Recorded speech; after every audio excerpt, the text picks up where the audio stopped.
Well, the alleged rape in Rockville, Maryland by two illegal immigrants continues to defy expectations by becoming more appalling every day.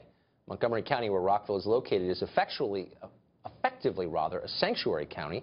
It turns out the county has hired an immigration lawyer who, for $575 an hour, provides the county services, quote, in connection with immigration matters. Now, that attorney, Leon Rodriguez, previously served on the board of Casa de Maryland, which helps illegal immigrants avoid deportation. Dan Stein is president of the Federation for American Immigration Reform, FAIR, and he joins us now. Dan, thanks a lot for coming on. Hey, great to be here. So they're paying this guy $575 an hour. For full-time, that's $23,000 a week, $1.2 million a year. I'm not saying he's making that, but that's an incredibly high wage, the highest in the school district, apparently. What's he doing?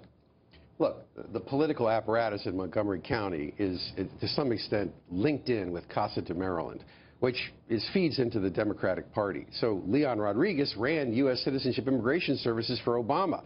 And basically, he used to rubber stamp applications through, run a visa mill.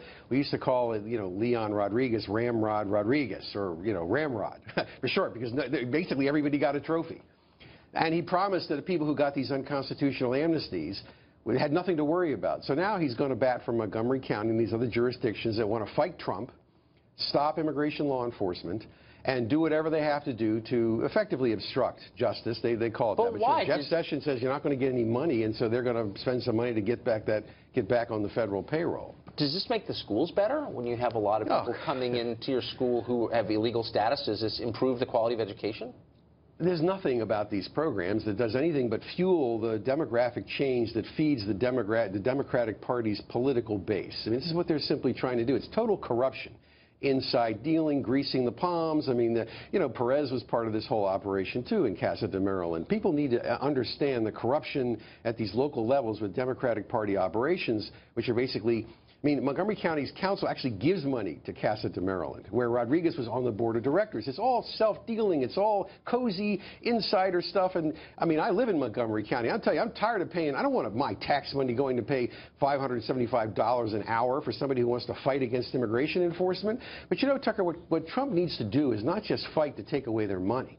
He needs to flood the zone and get ICE ramped up in these so-called sanctuary jurisdictions and really start enforcing immigration laws as payback for these jurisdictions that don't think they're part of the United States anymore. But what I find so striking is, again, this is a school district. So Alex Pfeiffer, the reporter at the Daily Caller who wrote this piece, called to find out, what does this guy do? You're paying him this ridiculous wage. What is he doing? Why did you hire him? Well, he's retained by the county, actually. But he couldn't get anyone to answer.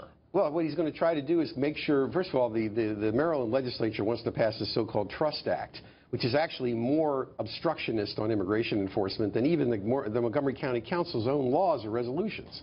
So, he's there to provide some conformance, but he's also there to help the county if they want to sue on Trump's executive orders, sue to stop Jeff Sessions from taking away sanctuary money. This is a war, Tucker. This is a war, a conflict of vision between Americans who believe the rule of law should prevail and a corrupted political party that now believes that the rule of law no longer matters in the context of immigration law enforcement. Yes, these sort of divides are going to tear this country apart unless we come to some reconciliation. You can't just break the immigration law and expect to be able to stay, but that's exactly what the Montgomery County Council is saying, unless you're, serial rapist or something. We're expected to have a real country. I don't think you're overstating it, actually. Dan Stein, thanks a lot for joining us. Thank you, Tucker.